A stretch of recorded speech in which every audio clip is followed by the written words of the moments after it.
commission to order. Nadia, do you want to take roll? Yes, I'm going to conduct a roll call. Chairperson Kurtz? Yes. Commissioner Perez? Here. Commissioner Gotti? Absent. Commissioner Adair? I know she's on the line, so I'm going to give her a second to unmute. I'll come back to Commissioner Adair. Commissioner Anderson-Gold? Here. Commissioner Houchin? Commissioner Tamayo? Commissioner Castro? Here. Commissioner Chawla? Here.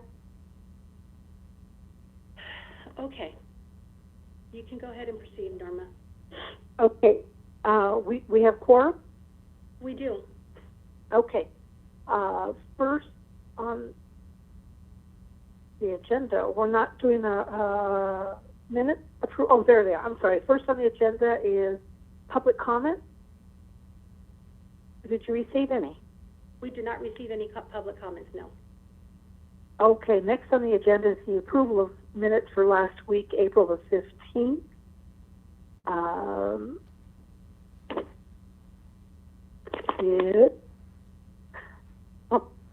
I'll make a motion to approve them. And who was that speaking? That was Perez. This is Susan. I will second that. Okay, and this is Norma. I only have one question for the approval of the in the minutes. It says approval of minutes for February 19th. The vote was 6-0-2. Did we have two people vote no on the minutes? Yeah, we did. We had two. I think it was Commissioner Tamayo and Commissioner Houchin that abstained. But they abstained. Correct. Okay. Yeah. So it was 6 yeses, 0 noes, and 2 abstentions. Okay. Okay. Any other questions on the minutes? Hearing none. All those in favor say aye. Oh no, you have to do the roll call, don't you? I'm sorry. I will do the roll call to record it. So, Commissioner Kurtz? Yeah. Commissioner Perez? Aye. Commissioner Gotti? Oh, he's absent. Commissioner Adair? I don't know if she got disconnected or not, but I know that she was originally on the line. She might just be on mute. So, Commissioner Adair, if you are listening to me, when you speak, you'll have to unmute your call because I know you called in. Commissioner Anderson-Gold? Aye. Commissioner Castro? Aye. Commissioner Chawla? Aye. Okay, so motion carries 5-0. I have a question. If Commissioner Adair is off or got disconnected or had to disconnect, do we still have a quorum? We do, because we had 6 people with her. Now we have 5. Thank you. Okay. I did get disconnected for a little while, but I'm back on. Okay, good. Welcome back. The next item is an action. A few action. Well, I can't tell here. There's an action item. The 2019-2020 annual action plan amendment to incorporate supplemental HUD funding. Yes, and if I may, just a moment, I know that this is not something that typically occurs with us, but because things are changing, we've had a couple revisions. So it is just one item, but in order to comply with the Brown Act, we had to append the revisions according to the city clerk. So just to let you know, it is just one item with the revisions. Okay. Is Grace giving us information on it? Yes. Okay, good evening, and thank you for joining us. In order to make this a little bit more easy to follow, I know I'm looking at the agenda and I can see where it appears to be multiple items, but the bullet items are really just outlining what is in the one item that we're going to be presenting, and I may be turning it over to staff. With us tonight, I have Albert Ramirez, Mika Takayasu, and Michelle Gallardo, who all are put together a lot of the policies, procedures, and the action item itself.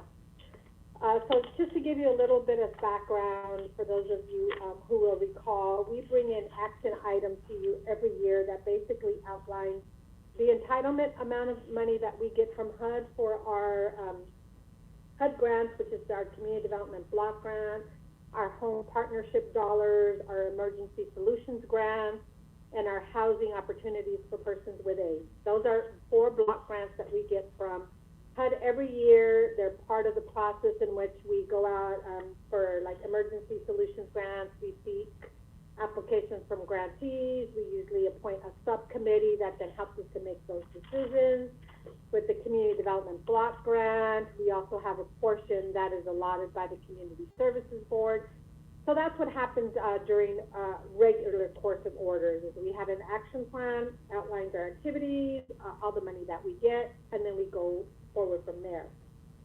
Given the current course of the pandemic, HUD did issue supplemental dollars to us for 3 programs: the Community Development Block Grant Program in the amount of $2.5 million, the Emergency Solution Grants Program in the amount of $1.2 million, and the Housing Opportunity for Persons with AIDS program in the amount of $368,000.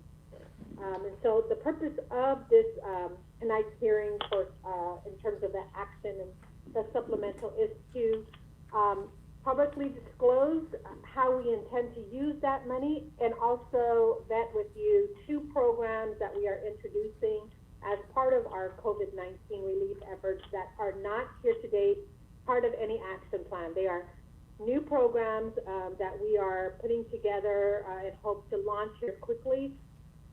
Excuse me. I'm not talking.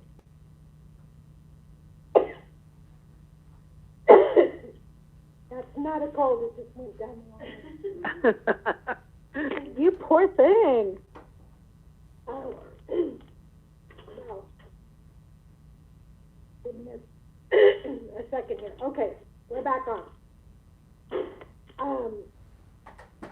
So the 2 new programs that we are implementing, they're both in full compliance with the federal regulations. It's just that we've not availed ourselves of those regulations before. But given the current conditions, we do think that it's time to implement those, and we've given you draft policies and procedures regarding those. So because I'm kind of not, I'm still trying to catch my voice here, I'm going to turn over to Mika and Albert for them to talk to you. Mika to describe to you the micro business loan, and Albert to describe the emergency rental assistance program. So, Mika, if you don't mind. Come closer so we can hear you better.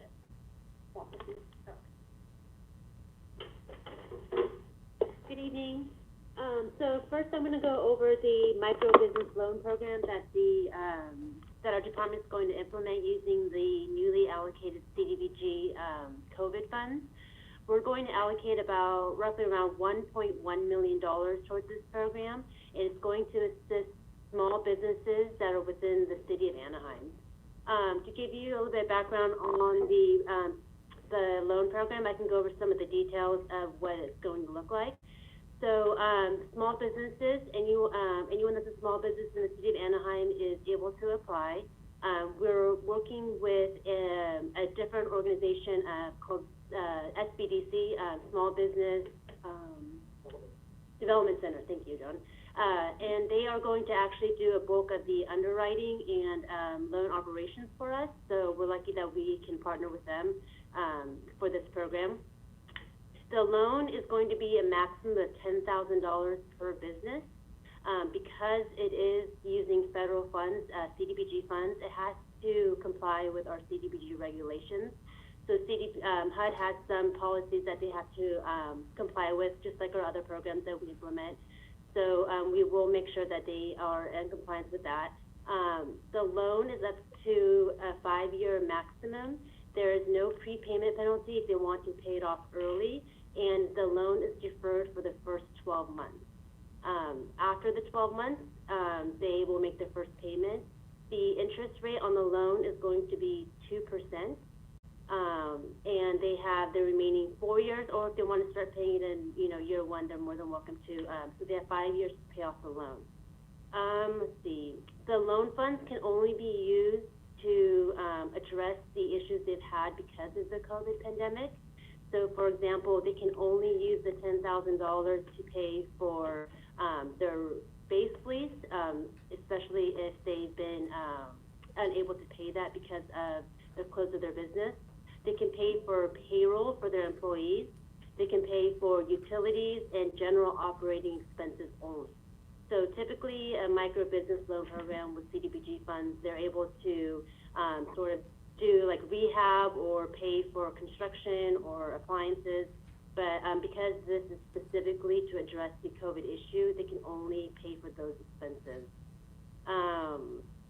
Since this is a micro business loan program, HUD requires that in order to be considered a micro business loan, they have to have less than 5 employees, including the owner.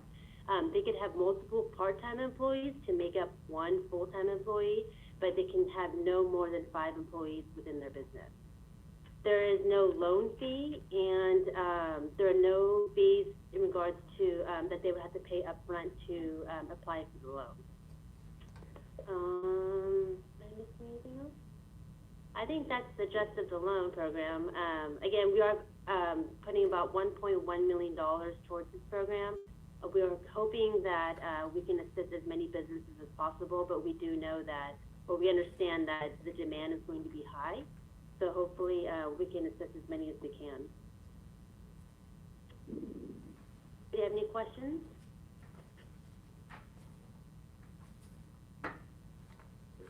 Okay, I think I You wrote the PMP. It's like, please don't make me do this. I'll do the rest of it. I'll follow up with it to give it a better overview. I have a quick question.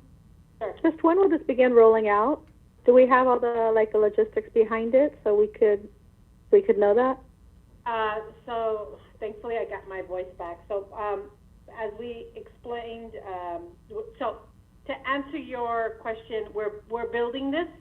We optimistically are hoping that we'll be able to start marketing early May, probably the first week of May, but the reality is it's not something that we've operated before.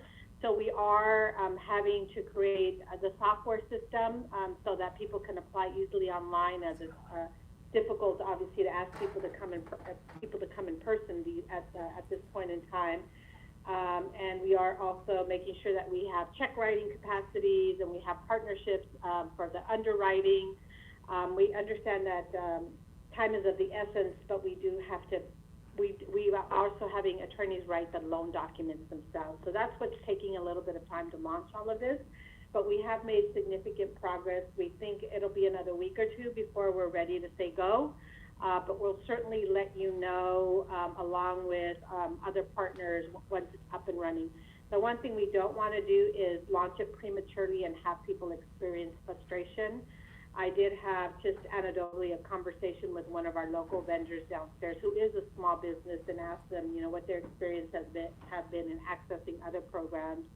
And they were very frustrated in terms of saying, the length of time that it's taking, just not being able to access capital. And so one thing we don't want them to do is have a bad experience with the local program.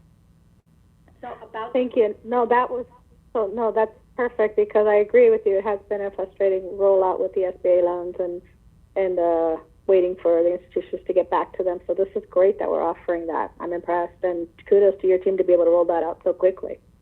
Thank you. We hope optimistically that we'll be able to help about 100 businesses. If they don't all ask for the full amount, there may be an opportunity to do a little bit more. And we are hearing that there may be more stimulus dollars coming down and through the federal government. And if that happens, then obviously we will reassess and see who all we can help.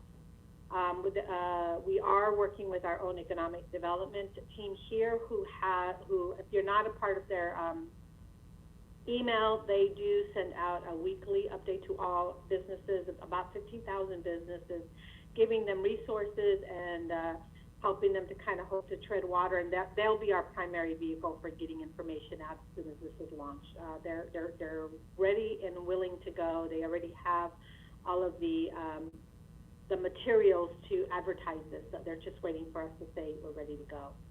The second piece that we're working on, that again is a new program, which is why we have to come to you and ask you for this approval tonight, is an emergency rental assistance program funded by Community Development Block Grant. We traditionally have used home dollars for anything that's a supplemental emergency program. We did, most recently we reported out on the Senior Safety Net program.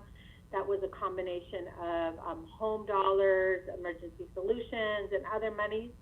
We've not here to date used Community Development Block Grant for emergency rental assistance, but there is a category within the Community Development Block Grant program that allows us to do a number of things. And previously during normal order, providing rental assistance under CDBG is a little complicated. It's not really the purpose of the program, but the program does have a category called urgent need, and that is the one that we're falling on, is urgent need. And so what we're trying to do here is really help those who have been laid off or furloughed as a result of the pandemic, so that they don't end up in a potential housing displacement situation. The CDBG regulations allow us to provide assistance to them for up to 3 months, paid directly to their landlord. We want to couple this with, obviously, the eviction moratorium program, which allows for people to defer their rent due, but does not forgive it. So we think that those who maybe asked for their rent deferral last month would be prime candidates for this. Under that program, we will ask families to provide their current economics, their income, and provide assistance. 50%. We will look at their income, and we ask them to contribute 50% of their current income towards their rent, and we will make up the balance. So, for example, if you have somebody whose rent is $1,000, and between their unemployment or what have you, they make, let's say they get $800. 50% of that would be $400. We would ask them to contribute that $400 towards their rent, and we would pay the $600. That's just an easy kind of way to kind of understand what that program might look like. Now, we're used to providing rental assistance through our Section 8 program. We have systems set up for that. We understand income collection, how to enter that into a computer system, and have check writing procedures all set up. That is not the case for this program. For this program, we don't have a software that collects that, so we're in the process of working with our IT department right now to try to build that, here again, so that people can apply online. We are also in the process of working with our accounting department so that they kind of understand the volume of work that may be coming in their direction. And then we will be also, and obviously our IT, so that they can support us in trying to get electronic to work for us. So again, we're not inundated by mail or having people come here, because we're not ready to open City Hall. That's just kind of the plain truth. That may take us several weeks. With this program as well, we're hoping to launch early May. And again, we'll be paying directly to the landlord. So in addition to collecting documents from the family, we'll need W-9s from those landlords. We're trying to make that process simple, but, still have to check all the boxes to make sure that, when HUD comes auditing us in a year or two, we can prove that we were prudent with how we expended these dollars. So those are the two new programs that we are quickly trying to implement. We've also put out some ESG, our Emergency Solutions grant money. The team worked really quickly to put out an RFP to get that money in the hands of providers, and I'll let Albert kind of report out on where that is. Yeah, so thank you, Greg. So we moved quickly to release an RFP. We received 11 proposals. We want to recommend funding 8 of the agencies. In there on your attachment that's just recently received from Nadia, you can see the updated list of the funding amount and the agencies. So we saw this as a great opportunity to deploy some immediate rental assistance and homeless prevention funding out to the community right now to help those that are really in need. So hopefully, we can get this money out rather quickly. So after this approval, we look forward to amending a contract, setting up new contracts, and just deploying this money as fast as possible to help those that are potentially homeless or at risk of homeless to avoid getting in a situation like that. So we moved quickly, and I can answer any questions you have about any of the proposals or any of the recommendations related to the ESG program. And that's an emergency ESG COVID dollars. So normally you guys are used to seeing us gather a committee that makes those decisions. We always value that process, but in the interest of time, in the interest of getting this all out, we just scored them internally. And pretty much we have funded everybody who was eligible. There was 2 or 3 applicants who submitted applications for activities that don't line up with the emergency shelter. Emergency Solutions grant, so that was the only reason we didn't fund them. Everybody else who came even close to meeting those guidelines, we put the money out, because this will go for, could go for utilities, for rent, for some case management, all the things people need right now to be stable. I think that pretty much concludes a summary of the report for tonight, and it hopefully give you a good overview of what we're asking you to approve tonight, but we certainly are willing and able to answer any questions you have. This is Norma. I have a couple of questions regarding the Emergency Rental Assistance Program. One, I'm assuming it's for residents of Anaheim, not people working in Anaheim, but actually renting in Anaheim. You have to be connected to an Anaheim unit. We are asking them to provide a lease. The other that we've had questions about people living in motels accessing, so it really is going to require that you be in a rental unit, that your name appear on the lease. So couch surfing situations, motel situations, while we know that those are real and probably some people will have that need, and that's not situations that we'll be stepping into. Okay, and my second question was, will folks that are undocumented be able to apply for it? I would.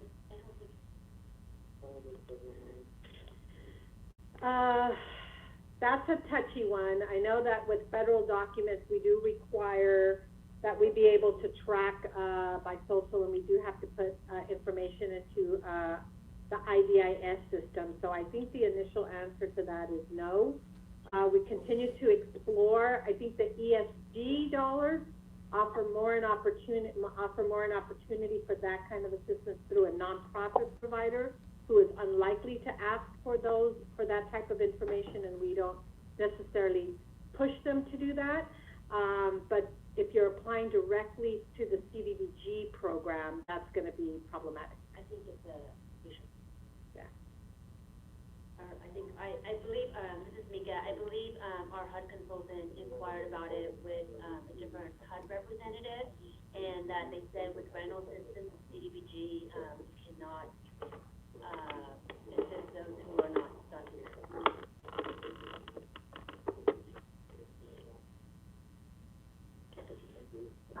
Are there any other questions? Norma, there is a potential for us to backfill it with some of the Anaheim economic recovery dollars that were awarded for rental assistance. So that's an avenue that we can explore.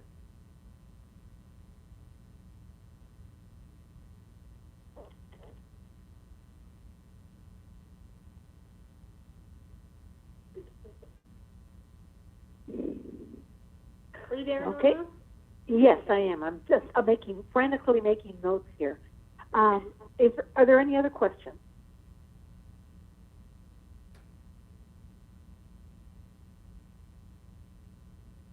Well, hearing no questions, I move on to the next agenda. Well, let's see. We're going to roll back to the agenda.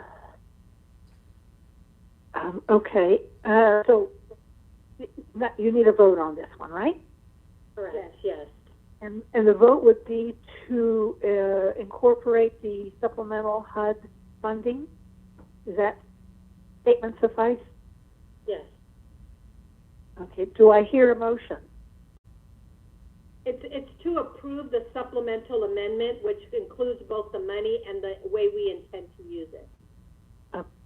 Okay. So Do I hear?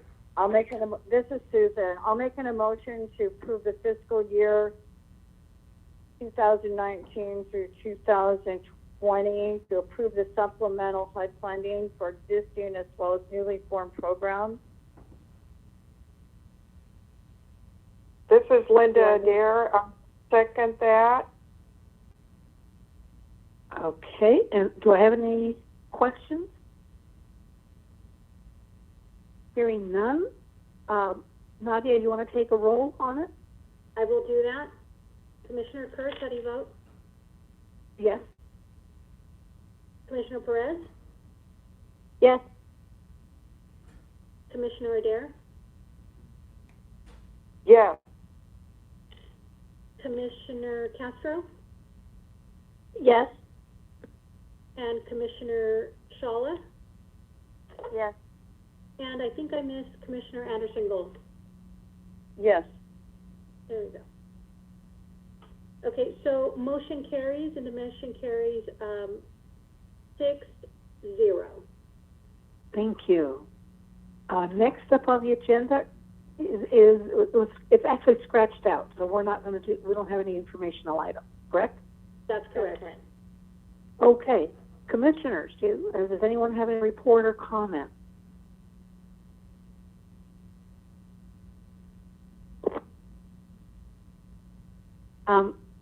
I do have a couple. At the end of last meeting, Nadia asked if I can give a very short report on state. And actually, not a whole lot going on that you don't hear in the news. The legislature is out of session. They're due to go back on May the 4th for their first day back in session. The members have been asked by the leadership in both the Assembly and the Senate to just really scale back all of those extra bills that they've authored and just give them time to discuss this recovery in the state, both economic, health recovery in education, but that's where you're going to see the focus. And the governor will issue his budget early May, and then things will fall out from there. The money that's been handed out by the federal government, both to counties, to some large cities, and to the state, is supposed to be for actual expenses, not for recovery of lost sales tax or TOT tax or anything like that. So a lot of cities like Anaheim are spending money with kind of the hope and the promise that they're going to get it reimbursed. The hope is there that it'll happen. One of the cautions that the legislators are now saying is that the sales tax is way down. All income to the state is way down, and the budget's going to reflect that and the expenses that have been incurred. One of the things that's really frightening is, you think about this, schools under old Proposition 98, they get a percent of the state budget. So in good times, they get a lot of money, but in bad times, it is greatly reduced, and our schools, facing the worst, one of the worst crises that they've ever had, are going to be faced with much lower budgets in the coming year. So the picture is not a pretty picture right now. For those of you that have friends, maybe yourselves, acquaintances, neighbors, who have been furloughed or laid off, the EDE system is overwhelmed. As you can well imagine, they are getting to it. However, it's taking time. And we have people who have been laid off for a month and have not seen a penny of their unemployment yet. Also, the folks that were working off the 1099, like contract employees, self-employed, those folks who do not get W-2s have not been able to file unemployment yet. They will be able to file. The first day we understand that they're able to file is April the 28th. Now, they'll be able to backdate their claim, but you can imagine they've been out of business, out of work since probably mid-March. They can't even file until April 28th. It'll be another few days before they are going to see any money. So we've got neighbors that are really hurting. So you can see I'm full of good news. So the things that Anaheim is doing to take on emergency rental assistance and the business loan program, and sometimes we think there's not near enough money in it. Every penny is going to help those either businesses or our residents and neighbors. So thank you to Anaheim for doing that. I know in some cases you're operating on a promise to get repaid. I trust that the state will do everything it can to do that, but a lot of that money is coming from the federal government, and we just need to make sure it comes. So that's it for my report. Again, full of good news. Can I just add on to that real quick? Just Sure. one sentence. The stay-at-home order is working, guys. So I'm like always telling people, I know I myself, who's such an extrovert, I've been stuck at home for 4 weeks, but I'm just really excited that it is showing some evidence that it is working, and hopefully, we'll get all through this together. But I echo everything Norma just said, because it could be a lot worse. Any other commissioners with a report or comment?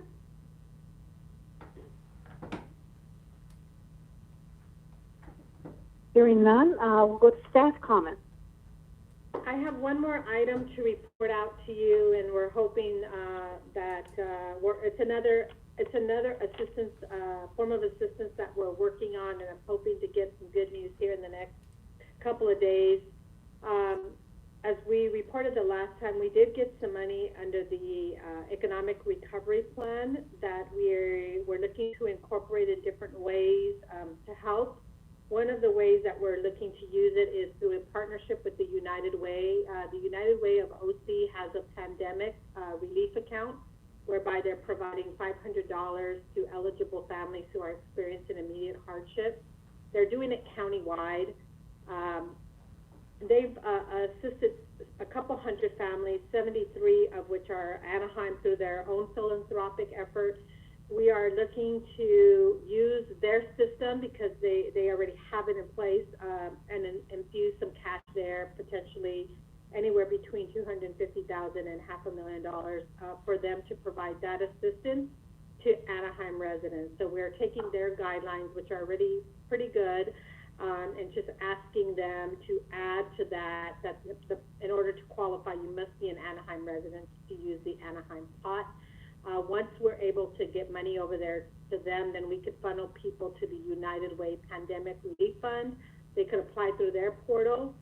They will do the vetting for us, and they will issue what is in essence it's a debit card that could be used for rent, groceries, a bunch of other things, and they are offering to do this without any administrative oversight, charge us. So it was just a way to kind of make use of a partnership that we already have. And they're excited to do it for us because we're still at the end of the day want to have some oversight of the money. There is a small agreement that's going back and forth between ourselves and them, but that offers the most immediate way to get money into hands of people who are, as you said, Norma, waiting for an unemployment check. We know they know money is coming, but that does nothing for them today. So as soon as that is signed and the money is over to United Way, we'll let you know in the event you have some families who may need that. Thank you. That is good news. If there is nothing more, Nika has one item. We do have an item. I just wanted to update everyone on the Fair Housing Council RFP that was released. It closed on March 12th, and we were hoping to get at least a few proposals from different fair housing agencies on the RFP that was released. However, we only received one proposal. It was from Fair Housing Council of Orange County, and we were a little disappointed, but we discussed it within our group, and we agreed that because of the contract and the services that are provided through fair housing agencies, we would like to re-release the RFP and contact fair housing agencies just to confirm that they know the RFP has been released so they can go ahead and apply. We feel like this should be a competitive process, and so since only one agency applied for the funds, we would like to see more people apply the next time around. So we are going to re-release it hopefully sometime this week, letting other agencies know that it has been released. Hopefully we'll get more proposals and it'll be more competitive, and that way we have some options to choose from. I know that in a couple meetings ago we had asked maybe some of the commissioners to take part in the review of the application or proposal. We would still like to do that. We will let you know and keep you updated when the RFP is closed and which proposals we get. But right now we have not re-released the RFP yet, so we will keep everyone updated. thank you. Okay, anything else? I actually have one announcement too. I was just informed today by our housing team that we will have an item for the first week of the first meeting in May, and they're fairly confident that it will be coming forward, but I will keep you posted if that should change either way, but just if you can plan on having the meeting just in case that does come up. Okay, great. Thank you.